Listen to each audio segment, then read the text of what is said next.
Hello, my name is Summer Janae and welcome back to my channel. Today I'm going to jump in really quickly and do a video for my Government Contracts 101 series and go over the contract types for you. My battery's running low, so this is going to be quick. We're going to get in and get out. So the content I'm getting ready to talk to you about are the different contract types from FAR Part 16. There are firm fixed price contracts, cost contracts. You can have a hybrid contract that has firm fixed price and costs on them. Also, there are cost plus fixed fee. There's cost plus incentive fee, firm fixed price incentive fee. So I'm going to go down the line really quickly and tell you when you might encounter a firm fixed price and a cost contract, and then you can kind of go and do a little bit of searching in FAR Part 16 to read up a little bit more. So as it relates to firm fixed price contracts are like if you're buying something like computers, you need to make sure you've included everything or everything in terms of pricing is included in the price that you are providing if you are responding to a solicitation or request for quote, and to include your overhead and your profit. Make sure that you understand that if for whatever reason you do not understand the requirements and you underbid, or if you're underbidding under a firm fixed price situation, 9 times out of 10, if you're like lowballing to buy in, that's one thing.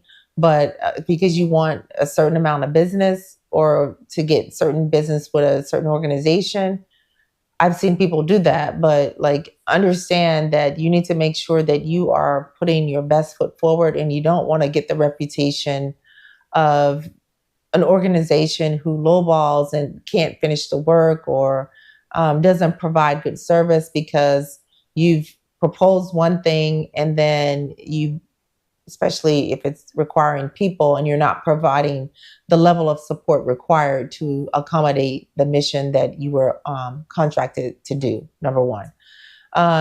More than likely with a firm fixed price requirement, when it's a firm fixed price requirement, it'll tell you in the solicitation the government intends to award a firm fixed price contract to the offerer who proposes the offerer who provides the lowest price technically acceptable solution. So that's what I was getting at. If it's a firm fixed price thing, you can pinpoint, okay, this computer is $500.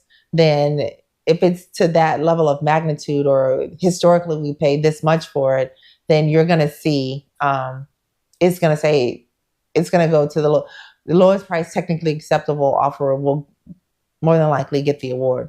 But if you have a more complex requirement and you can't really pinpoint what the end state is, how much you're going to need, in those instances, you may see like an indefinite quantity, indefinite delivery type requirement where you're buying either a fixed amount. You may know how many you need, but not when you'll need them.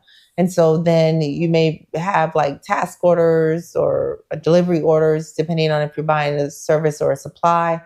And if it's like research based, you don't really know exactly what it is that you're digging into, then you may also notice that it will more than likely become a cost contract, because we just don't know. We don't know. There are so many unknowns, or it's like research and development.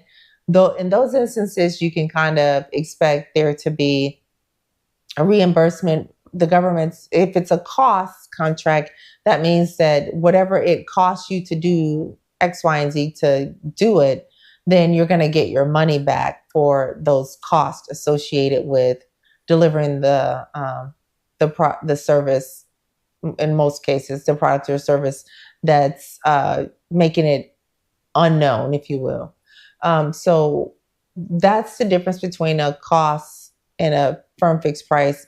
And then more than likely, if in a solicitation for a cost type something requirement, you're going to see that it's a trade-off. And so it's going to say the government reserves the right to make the award to the other than lowest price technically acceptable awardee. So that means if you're offering 5 widgets and they can go an extra 10 feet beyond the requirement, and I'm offering an additional 10 widgets that can go 100 feet beyond, above and beyond the requirement, then if they're willing to pay for the extra technology or the extra bells and whistles that I'm offering, as long as it's justifiable and they can show fair and reasonableness, that the price is fair and reasonable,